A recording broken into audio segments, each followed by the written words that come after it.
Hi everybody, welcome to video number 20 already about the chromatic harmonica. As you've seen in my last few videos, I put quite a bit of emphasis on a particular piece of sheet music, reading music, etc, etc. In this video I'm going to let me start again. In my next video I'm going to move on to a different piece of music, completely different. But before I do that, I just wanted to make a video about rhythms, different rhythms in music. As you know, if you read a piece of music, and again what I do is always based on the whole concept of reading music and how you apply that to playing your harmonica or any other instrument. Anyway, as we've learned in a couple of videos ago when I introduced to reading music, sheet music, etc. At the beginning of a piece of sheet music you always see different rhythm indicators here, and that's what I want to talk to you about today.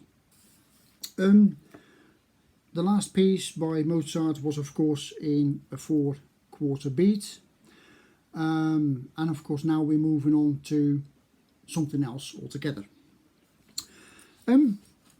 If you talk about different rhythms, of course different music can have different rhythms. Let me just go through a few examples of what rhythms can be like.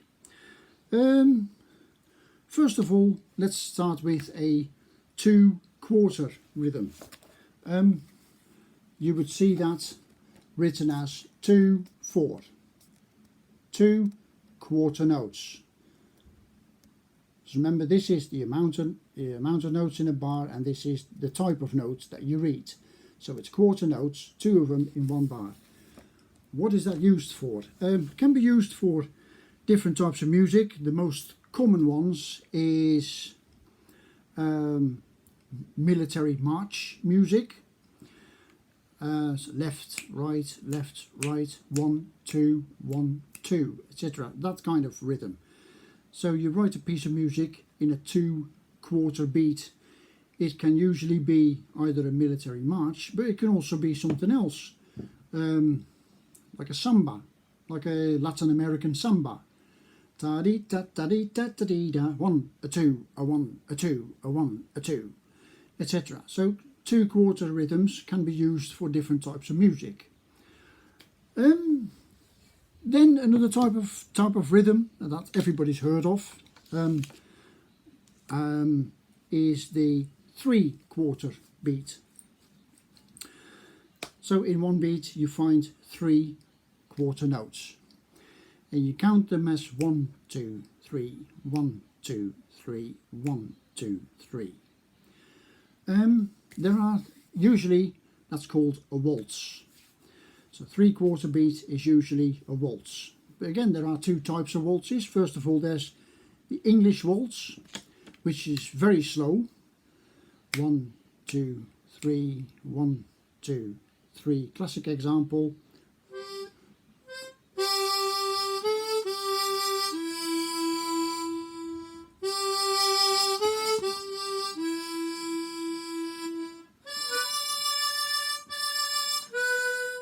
Etc, etc. Very slow. It's an English waltz. 1, 2, 3, 1, 2, 3. But it can also be a different type of waltz, and this is the music that we all like to hate. The humpapa type of Viennese waltz, as it's called. It goes a lot quicker. 1, 2, 3, 1, 2, 3, 1, 2, 3, 1, 2, 3.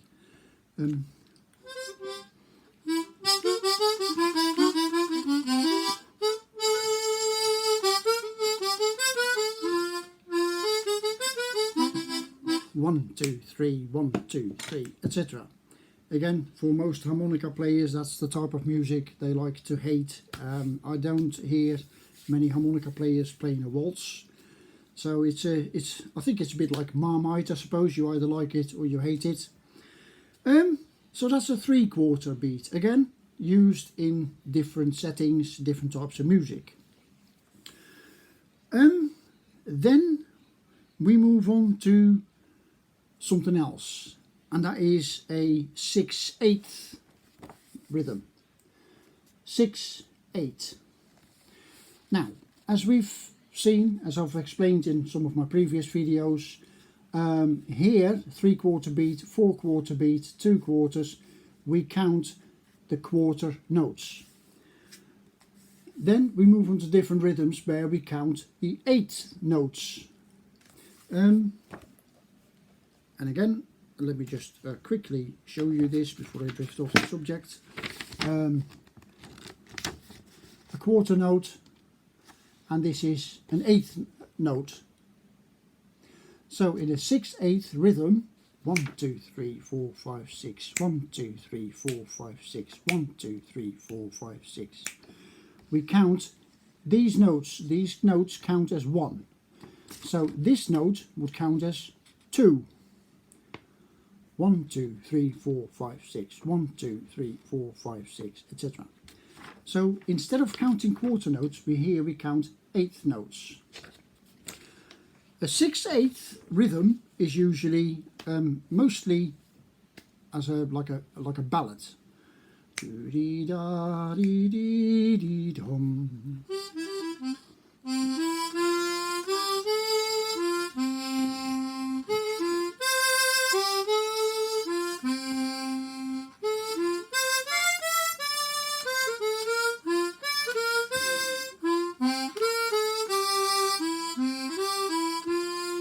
1 2 3 4 5 6, 1 2 3 4 5 6. Distinctly different from a 3/4 beat. Sometimes you think, if you see a piece of music, you see, well, why can't I count that as 3? Why do I have to count it as 6? Why can't I just go 1 2 3, 1 2 3, 1 2 3? Why can't I just do 1 2 3 4 5 6, 1 2? What's the difference? If you start playing it, you'll find that it is quite different. See, even though some rhythms look similar, if you start playing it and counting it differently, it just really can be quite different. Sometimes the differences are quite subtle and not very easy to see. As we know, this speech of Mozart that I discussed in my previous videos has got a 2/2 beat, and I've said in my previous videos that's pretty much the same as 4/4 notes, 2/2 notes, 2/4 notes. The difference between those two, is very, very subtle and not very easy to hear.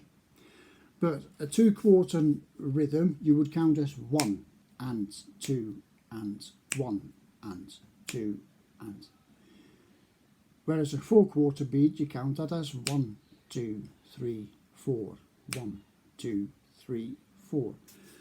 So sometimes it can be quite confusing, and you could be thinking, well, why is this not written in a 4/4 beat? Why does it have to be 2/2? Or why does it have to be a 6/8 rhythm? Or why can't it be, 2 counts to 3? With most rhythms, you put the accent on the first note. 1 2 3, 1 2 3, 1 2 3, 1 2 3. So the main accent falls on the first note of every count, every bar. With a 6/8 rhythm is quite confusing to many people, but you don't really put the accent on the fourth note. 1 2 3 4 5 6, 1 2 3 4 5 6, 1 2. So it's all to do with which notes get an accent, get more weight, if you like. So it's fascinating to find examples of different rhythms. Just listen to music on YouTube or wherever else, and just try to find the differences between those rhythms. So then we'll move on to something else. So we've had 6/8, and now we're moving on to 9/8 rhythm. And a 12, let me start here first with a 12/8. Sounds very complicated. You have to count all the way to 12. Quite complicated. 1, 2, 3, 4, 5, 6, 7, 8, 9, 10, 11, 12. 1, 2. That's quite complicated. Or even 9/8. 1, 2, 3, 4, 5, 6, 7, 8, 9. 1, 2, 3. So that sounds quite complicated. But with 6/8, 9/8, 10, 12/8, there is actually music written in these rhythms, more than you might actually think. Perfect Symphony by Ed Sheeran, not so long ago, about a year old I think, maybe a bit more, that's written in a 12/8 beat. And the music that I'm going to introduce in my next videos is written in a 9/8 beat. So how can you make it easier to count those? Basically, you can look at a, let's start with 12/8. You can put that down in little portions of 3. So 12 notes, you can put that as 4 times 3 notes. 1, 2, 3, 2, 2, 3, 3, 2, 3, 4, 2, 3, 1, ta ta, 2 ta ta, 3 ta ta, 4 ta ta. That's 12/8. And you can do the same with a 9/8, because a 9/8 is actually 3 times 3, so 3 threes. 1 ta ta, 2 ta ta, 3 ta ta, 1 ta ta, 2 ta ta, 3 ta ta. And again, why does it have to be different? Why do you have to write certain music in a certain rhythm, and why can't it be something else? Well, the music I'm going to introduce in my next video is a piece by Vangelis, the famous synthesizer player from Greece, the Greek guy. And I tried to find the music on the internet, and I could not find it. I found a few pieces on the internet, and I tried to play it actually looking at the music, and there was constantly something not quite right with it. And it took me quite a few months to figure out that, hang on, if you write it in a 9/8 beat, all of a sudden it fits. So finding the right rhythm for a piece can be quite a journey, and quite complicated. It's much easier, of course, if you get given a piece of sheet music with the correct rhythm, and as long as you know how to count it, you can just play from there. Yeah, so much about different rhythms. There are also a few very strange and awkward rhythms. Certain types of rhythms you will hear a few times and then never ever again. They're actually very rare. One of those is the 5/4 beat. It's quite 1, 2, 3, 4, 5. 1, 2, 3, 4, 5, and it sounds incredibly complicated. It's very rare. There's a lot of history to it, but I won't bore you with that this time. And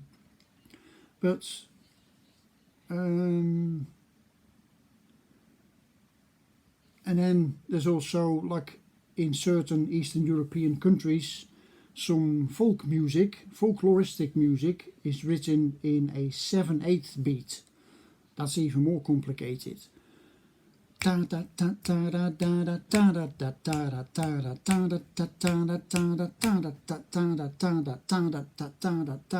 2, 3, 4, 5, 7. 1, 2, 3, 4, 5, 6, 7. 1, 2, 3. Very complicated. But we're not going there. But again, this is all these different rhythms are different. They're used for different types of music. It gives the music a different feeling. So don't just get stuck in 4/4 beat, because 4/4 beat is the most common rhythm in any kind of music you can find. Blues is all 4/4 rhythm, very slow, but still a 4/4 beat. Most rock music is all 4/4 beat. most pop music is actually 4/4 beat. So the 4/4 beat is the most common of anything. But I think it makes it very, very interesting to discover different rhythms. And of course, I'll explain to you when I introduce this piece of music in my next video, maybe in a week, or I'll explain to you how you need to count that, how you can use that rhythm. But it's well worth exploring. Well worth exploring. Try to find some music in different rhythms. What's a 6/8? What's a 3/4? Etc. Just look it up. Find some music. Another way to get used to playing music in a certain rhythm is to actually listen to it on the radio or on wherever, any kind of source, online, streaming, God knows what, and try to count along with the music. Try to count along. It really helps to get a feeling how you do count a certain rhythm. And the easiest one to count along to is, of course, the waltz. 1, 2, 3, 1, 2, 3, da da da da da da da da da da, etc. But again, it can be complicated. It can be quite easy, because for some reason a 4/4 beat is just the music of what you hear anywhere is mostly 4/4 beat. But it's well worth exploring different types of rhythm, and that's what I'm going to do in the follow-up in the rest, well, in the next few videos in this series. Why do I choose such a complicated piece by Vangelis? It's actually because, first of all, it's a really nice piece. It's very easy to play, much easier than you would think, because, you know, introducing this with 9/8 rhythm and all that kind of stuff sounds very complicated. It isn't. It'll come to you naturally, honestly. I've been a fan of Vangelis for a very long time, but what I also find is with music by Vangelis is that there's usually some kind of hidden catch, because the music by Vangelis always sounds, as I call it, deceptively easy. If anyone who plays a keyboard or a synthesizer or anything, if you hear music by Vangelis, you think, oh, I can play that, that's easy. But when you start to play it, and especially when you start to write it down, there's usually a catch. And it took me literally a few months to figure out that the piece I'm going to introduce to you next is actually in a 9/8 beat. If you're into your written music, what also happens quite regularly is if you try to find a piece of music online, especially obviously free music that you don't have to pay for, is you very often find that there is something not quite right about the rhythm. And it's like I said, I've tried to find music online and I try to play it and I think something isn't quite right. It doesn't quite work out.